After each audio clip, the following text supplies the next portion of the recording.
Hey everyone, and welcome to another episode of the Criterion Connection. Once again, this is Criterion Connection's Fan Suggestion Month. It's April, even though we do fan suggestions almost every month, but this is one dedicated specifically for suggestions we got, the backlog we got, all your suggestions. Thank you very much. I'm Wade, by the way.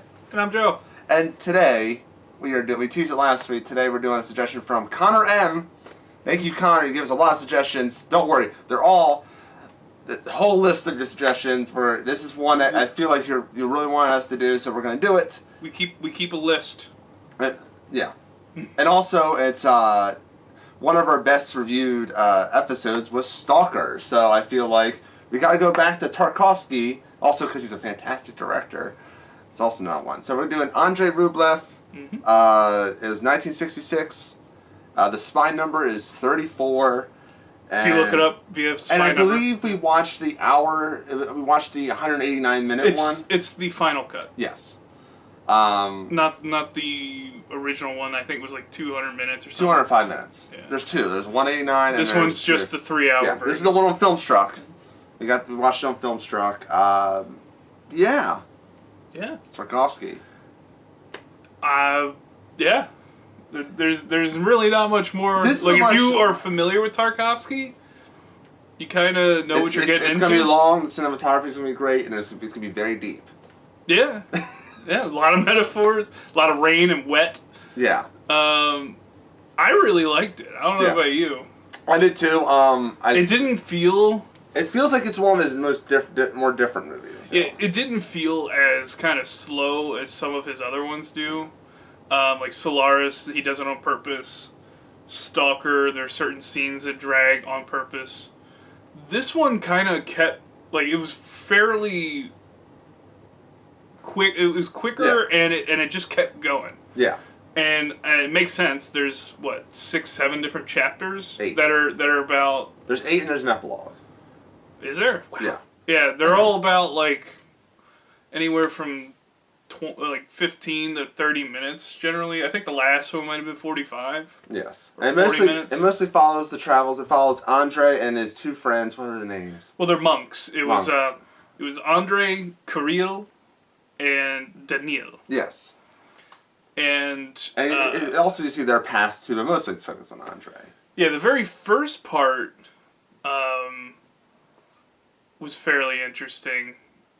Like where you first get introduced to the monks walking, and they end up in that town when it's starting to drench, like rain.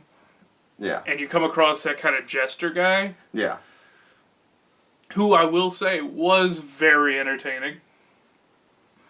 And honestly, the song that he was singing reminded me of a lot of punk bands.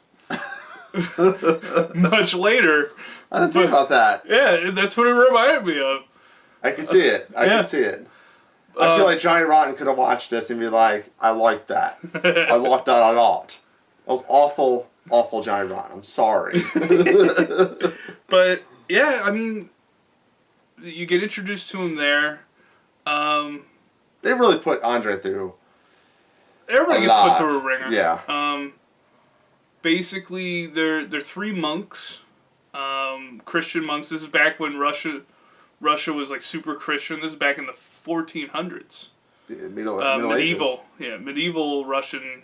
I don't know much about Russian history, so I had nothing. Yeah. I was completely blank slated when I was watching it. I agree. I was like, So I was just along for the ride. And Andrei Rublev, the character that the movie's named after, this is kind of a loose biography. Yeah. Of him. He's also an icon. Well, I don't know. He's an artist. Icon. He has iconography. That's what it is. Yeah, he paints. Yeah. He paints icons. He paints for churches and stuff. Iconographer. I think that's what it's called. Iconographer, or I don't know. Yeah. I don't know all the technical terms. Yeah. But it's about him. He's a painter, a monk, and Daniil and Kirill are both fellow monks that he's known for a long time. And he's really talented. So when they're erecting a new cathedral in Moscow, this one guy wants a very good, assistant to help him paint it. And he was getting on in age, so whoever is his assistant's going to be the one in charge, essentially. Yeah. And there's Theophanes, the Greek. And he talks to Kirill, and he's like, I'm not who you're looking for Andrei. But he's, you find out he's really jealous of the talent. Yeah, Kirill is he's very salty. Yeah, he leaves when Andrei takes up the spot. Daniil doesn't want to go, and I think he might actually go, I think, at one point. Yeah, Daniil, I'm not sure. Yeah, Daniil's kind of like, I feel like it could have been fine with just two characters, I feel like. Daniil's just there sometimes. Most of the time he's there. But yeah. Yeah. And you just follow Andrei through a bunch of moments in his life. I took notes on this. Oh, did you? Yeah. Cool. About things I saw in it. I feel like this movie is, you get to watch this multiple times. Yeah. I mean, it's very dense, has a kind of a tapestry about it, just like there's little things in the background you notice. Yeah, I love the camera work. And oh my god, the battle scene where you see the horse, the two guys riding the horse, stuff like that, and there's just following this whole fight. The air balloon. Oh yeah, that's the very beginning. The prologue is with the hot air balloon. Yes. The water balloon. The jerry-rigged hot air balloon that the town apparently hates, and the guy goes flying for a little while. Yeah. And then that's when you get introduced to the monks. Yeah, like I feel like that's like, we have budget to do this thing with the hot air balloon. We're gonna do it. It's the prologue. Fuck it. It reminds me a little bit of the early parts of 8.5. With that, where you're kind of shooting from the sky, simulating flying. It's another movie we should do. Eventually, I think we'll get to it. I don't think we can avoid Fellini forever. Yeah. There's a lot of weird things. There's a pagan ritual going on. There's I'll say the chapter 6 is when they're like, where that riot and the raid, the raid and the rape. And yeah, the very beginning of part 2. Boy, that was intense. Yeah.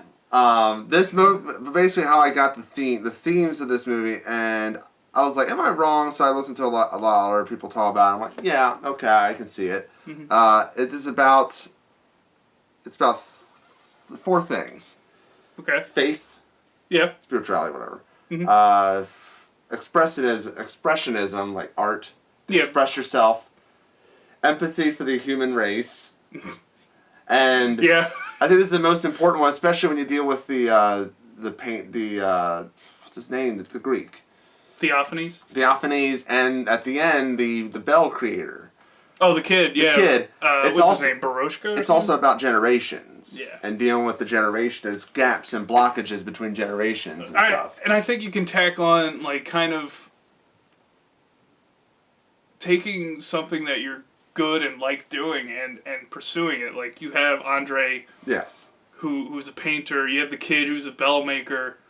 Theophanes, who is also a painter. I think that can be lumped in as well, because Kirill doesn't have that, and that's why he leaves. Foma, he ends up leaving because he just is impatient. It's about determination, pretty much. Yeah. And drive and stuff like that. Also, not giving up. Also, that one of the best scenes is the crucifixion scene. Yeah, the early part is called the Passion, I think. The Passion, yeah. That was like, I was not expecting that at all. And it was like, I'm not gonna lie, I kind of teared up a little bit. It was the music that did it. Yeah. It was the music. There's a lot of really great subtle music. When he's like, I'm just gonna get on the cross, and the woman like lays on the cross, and I'm like, dude, that's messed up, man. That's not messed up. It's like, it's just like, God. Man, it's almost like that's just as effective as. And that's just the violence of another crucifixion movie. That's just a random scene. It's not random. It's just a scene that does not really. You could cut it out, and the movie goes on. You could, but I mean, it works. It works for the movie. This is one of the most my favorite Tarkov's is still Stalker. I like that flow of that, but Andrei is Andrei's a totally different movie. I think.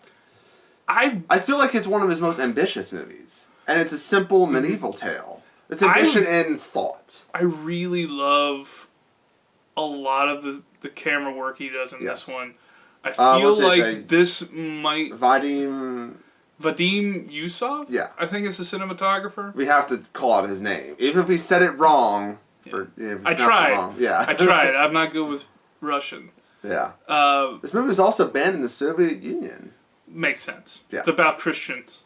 Yeah. So this was banned for a while in the Soviet Union. Yeah. I mean, it was censored at one point, but...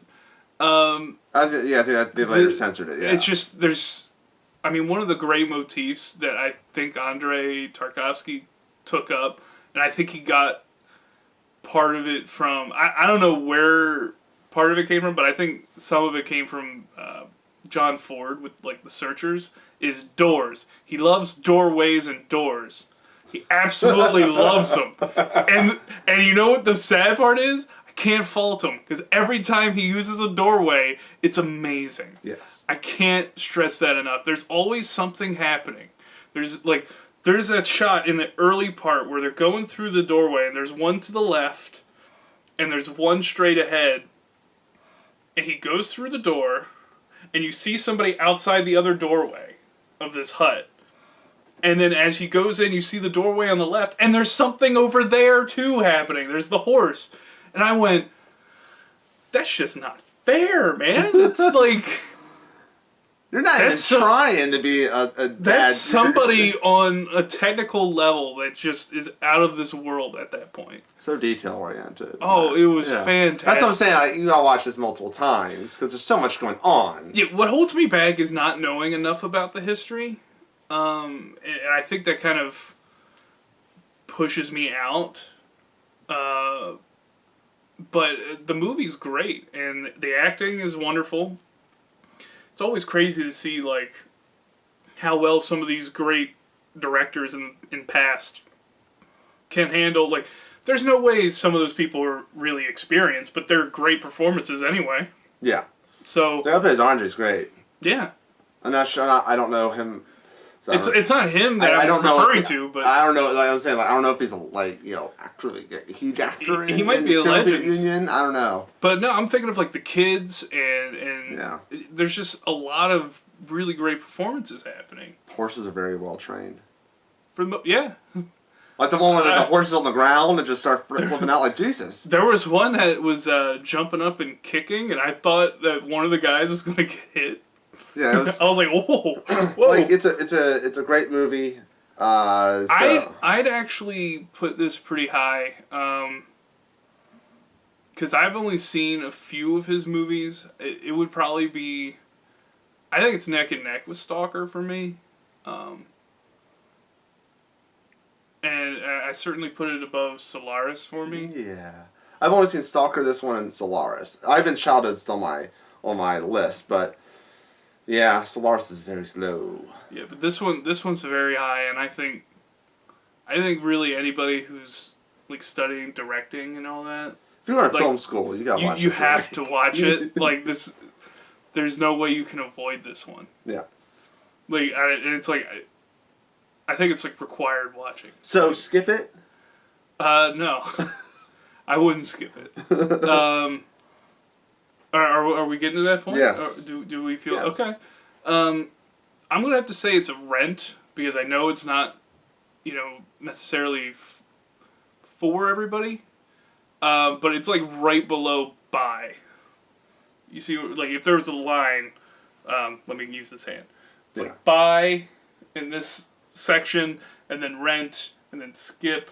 Okay. This one's like right below that line. Okay. I think any film buff should buy it. Yeah, if you like cinema, buy it. If you like cinema, if you like watching great films, if you are an aspiring director, I think this is a must-have, must-watch. I think for, general film, like people who like film... Like they they go to the movies every week. If you like Transformers, I'm not even phrase that. Transformers 3. I'd still say you should watch it. Yeah. I mean, you might like it. If you like Paul Blart Mall Cop, you might not like this movie. I would not recommend this to my mother. But I think it's definitely worth watching. So I would say it's an easy Rent / buy if you're really like if you're watching this channel for this review knowing that this like movie you're exists, gonna buy it. you should buy it. Is basically what I'm trying to say. I'd buy it. I'd just say buy it. Oh yeah? Yeah. It's more of a like I'm very stingy with my money at times. I don't like because Criterion's pretty expensive. I usually wait for the sales and stuff. It can be, but it's on my list to buy. I feel like with Criterion Collection, you get the value that you're paying for. It's just picking which ones. Yeah, but this put it up higher in the list. That's what I'm saying. Like usually it's like I can hold off. This is more of like I gotta buy it. So I'm gonna say buy it. I gotta see what the special features are on it. Yes, that'll determine how quickly I will come across this into my collection. I was really excited to do this movie. Thank you, Connor, for it's been on my list for like 7 years. Thank you for speeding up the process of us watching some of these. That's why we like doing fan suggestions, because it's always like almost all of the movies that get suggested to us are ones that either we have heard of or it's ones where like, you know, I've been wanting to watch that for a long time and I just can't get myself to sit down. Yeah, that's what the great thing about doing this there's is. so many, like someone there are some that get told to us like out of nowhere that we're like, yeah, that sounds really cool. Yeah. You know, I think The Magician was one of them. Like, I was familiar with some Bergman, but The Magician was what I didn't really know much about, and got to watch that because of a fan suggestion. So there was one. Thank you guys. Yeah. Thank you. Keep on coming, because it makes our job a little easier picking out stuff, because we're always like, there's like 1,000 movies. What do we do? Anyway, so next week, I don't have the list who suggested it, but next week we're doing Salo. I believe that was from Jordan. Thanks, Jordan. It's one that Wade's been waiting to do. I've been avoiding this movie for like a long time, because you can't avoid it anymore. I'm just like, I don't think I'll like this movie at all. Was it 120 Days of Sodom? Yeah, it's Salo or 120 Days of Sodom. I believe it's based on a book. So if you want to just let the imagination run wild. You know why? After the movie, I'm gonna get the audiobook. If there's an audiobook. I don't know. Don't quote me on that, because I don't really know much about it. So that's next week. I'm excited. So that's next week. I mean, I think I'm going to walk in with an open heart. I'm going to open it. I'm going to go in there.